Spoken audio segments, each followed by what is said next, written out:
രാമചന്ദ്ര വാപ്പായാൽ. ഔവണ്ണമെല്ലാം ഇരിക്കുന്ന രാമചന്ദ്രൻ ഭവാന്മാരെ രക്ഷിക്കട്ടെ. എങ്കിലോ പണ്ട് സൂര്യവംശാലങ്കാരഭൂതനായിരിക്കുന്ന ഭഗവാൻ ശ്രീരാമചന്ദ്രൻ രാവണവധത്തിനായി കൊണ്ട് വാനരന്മാരോടുകൂടി പുറപ്പെട്ട് സേതു ബന്ധിപ്പിച്ച് ലങ്കാദ്വീപത്തെ പ്രാപിച്ച് സേനാനിവേശം ചെയ്ത് പടവീടും കെട്ടി വർത്തിക്കുന്ന കാലത്തിങ്കൽ രാവണനാൽ നിയോഗിക്കപ്പെട്ട ശുഖസാരണന്മാർ വന്നുപോയതിൻ്റെ ശേഷം രാവണൻ നയജ്ഞനോ ദണ്ഡ്യനോ എന്നറിവാനായിക്കൊണ്ടുള്ള ആഗ്രഹത്തോടുകൂടി സുഗ്രീവനോട് ഇപ്രകാരം ഓരോരോ വാക്കുകളെ അരുളി ചെയ്യൂതം ചെയ്തു. ആയത് എപ്രകാരമാകുന്നത്: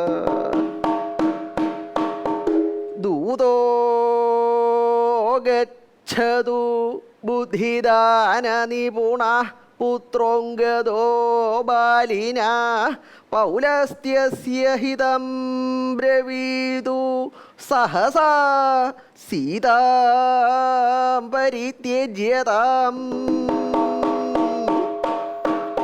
രാമം തം ശരണം ഭജേതി വചനം നന്വിഷ്യതേ തന്നചേൽ നൂനം തർഹി വിഭീഷണം ദശമുഖസ്ഥാനേഭിഷിഷ്യാമ്യഹം.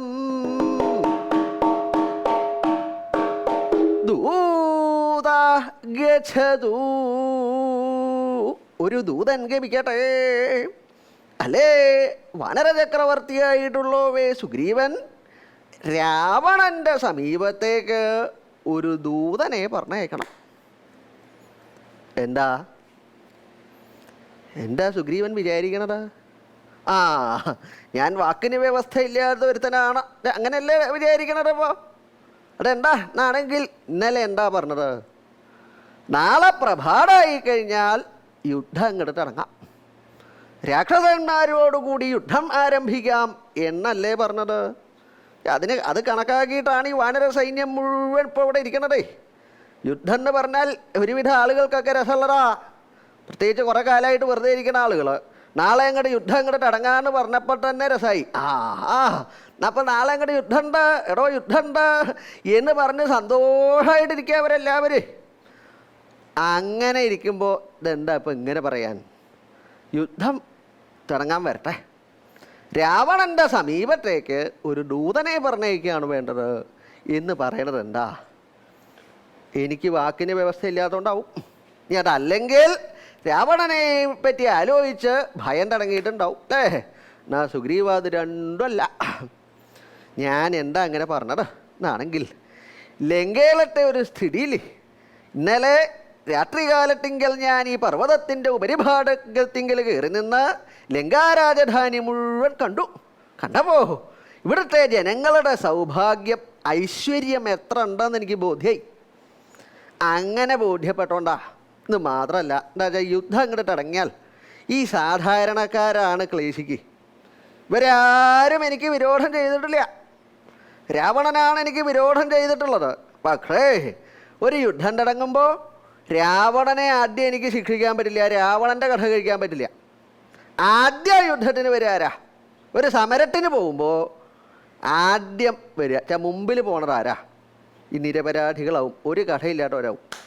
അവരാണ് ആദ്യം കിട്ടുന്നത് മുഴുവൻ വാങ്ങി. ഈ പ്രധാനപ്പെട്ട ആളുകൾ നേതാക്കന്മാരായിട്ട് നടിക്കുന്ന ആളുകളില്ല, അവരൊക്കെ പിന്നിലാണ്ടാവുക.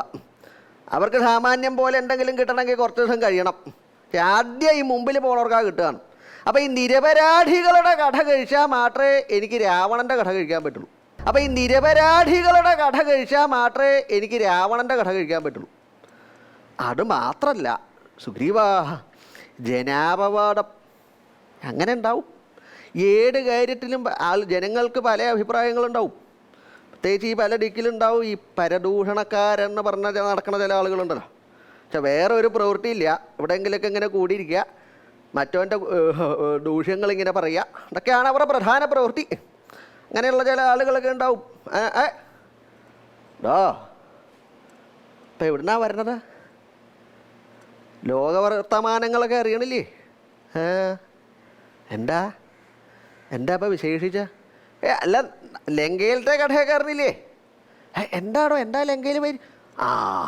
ലങ്കയിൽ എന്താ ഉണ്ടായതാണോ? അയ്യോ കഷ്ടം. ആ രാമൻ ഇത്ര ബുദ്ധിയില്ലാതോനായില്ലേ?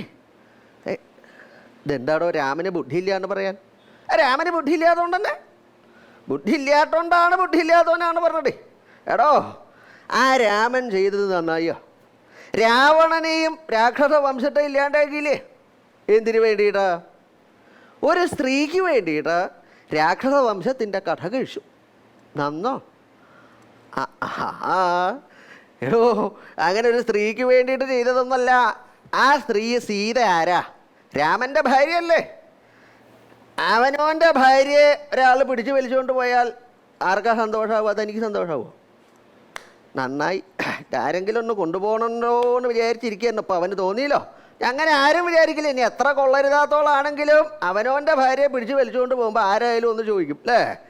രാമനും അത്രല്ലേ ചെയ്തുള്ളൂ. എടോ, ഇങ്ങനെ ഭോഷ്ക്ക് പറയരുത്. രാവണൻ രാമൻ്റെ ഭാര്യയെ പിടിച്ചു വലിച്ചു കൊണ്ടുപോയിന്നോ? യോ കഷ്ടം. രാവണൻ എന്ന് പറഞ്ഞാൽ ത്രൈലോക്യനാഥനാ അല്ലേ? ദേവസ്ത്രീകളൊക്കെ എത്രയാ രാവണന് സ്വാധീനമായിട്ടുള്ളത്? ആ രാവണന് ഒരു മനുഷ്യ സ്ത്രീയുടെ യാതൊരു ആവശ്യമില്ല. അതിസുന്ദരികൾ ധാരാളം ഉണ്ട് രാവണൻ്റെ അവിടെ. അപ്പോഴാണ് ഒരു മനുഷ്യ സ്ത്രീയുടെ ആവശ്യം. എടോ, രാവണൻ ചെയ്തത് വേറൊന്നുമല്ല. ആ കാട്ടിൽ സീത തനിച്ചിരിക്കുന്നത് കണ്ടു. സ്ത്രീകളെയൊക്കെ ഉപദ്രവിക്കുന്ന ആളുകൾ ധാരാളം ഉണ്ട്. ഒന്നാമത് സൗന്ദര്യമുള്ളവളാണ് അവൾ. സൗന്ദര്യമൊന്നും ഉണ്ടാവണമെന്നില്ല. കുഴിയിലേക്ക് കാലും നീട്ടിയിരിക്കണവരുടെ കഥ തന്നെ പരിങ്ങലാണ്. അങ്ങനെ ഒരു കാലമാണ്. അപ്പോൾ അങ്ങനെ ഒരു ആപത്തുണ്ടാവരുതല്ലോ എന്ന് വിചാരിച്ചിട്ടാണ് സീതയെ അങ്ങോട്ട് ലങ്കയിലേക്ക് പിടിച്ചു വലിച്ചു കൊണ്ടുപോയിട്ട്. അവിടെ പിടിച്ചു വലിച്ചു കൊണ്ടുപോയല്ല, അവിടെ കൊണ്ടുപോയി നിർത്തി. എന്നാൽ രാമൻ എന്താ ചെയ്യട്ടെ? രാവണനോട് പറഞ്ഞാൽ മതി, രാവണൻ ഇത് എൻ്റെ ഭാര്യയാണ്, ഇങ്ങോട്ട് തരണം കേട്ടോ എന്ന് പറഞ്ഞിരുന്നു വെച്ചാൽ രാവണൻ സീതയെ മടക്കി കൊടുക്കുമായിരുന്നു. അത് പറഞ്ഞില്ല. ഇനി രാമന് പറയാൻ വൈഷമ്യമാണെങ്കിൽ ഒരു കുരങ്ങനോട് പറഞ്ഞേച്ചാൽ മതി. കുറേ എണ്ണം ഉണ്ടല്ലോ. രാമൻ്റെ ഒരുമിച്ച് അനവധി വാനരന്മാർ പുറപ്പെടുന്നുണ്ട്. അതൊന്നും ഒരുത്തനെ അങ്ങോട്ട് പറഞ്ഞേച്ചാൽ അവൻ പോയി പറഞ്ഞിരുന്നെങ്കിലും രാവണൻ അങ്ങനെയൊക്കെ ചെയ്യായിരുന്നു. അത് രാമൻ ചെയ്തില്ല. രാമൻ അതിനുള്ള ഗുണദോഷം ഉണ്ടായില്ലല്ലോ. അയ്യേ കഷ്ടം, കൊള്ളരുടാട്ടോ. സുഗ്രീവാ, ഇങ്ങനെ ഒരു അഭിപ്രായം ഉണ്ടാവാം അല്ലേ? എപ്പോഴും പ്രധാനപ്പെട്ട ആളുകൾ, ഭരിക്കുന്ന ആളുകൾ, ഭരണാധികാരികളൊക്കെ ആരും ആയിക്കോട്ടെ, ജനാപവാദത്തെ എപ്പോഴും ഭയക്കണം. ആക്ഷേപം കൂടാതെ കണ്ട് ഒരു കാര്യം കഴിച്ചുകൂട്ടാം. അതാണ് വളരെ പ്രധാനം.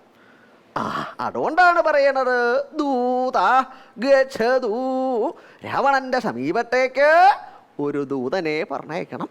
രാവണൻ നയജ്ഞനോ ദണ്ഡ്യനോ എന്നറിയാൻ ഒരു ദൂതനെ പറഞ്ഞയക്കണം.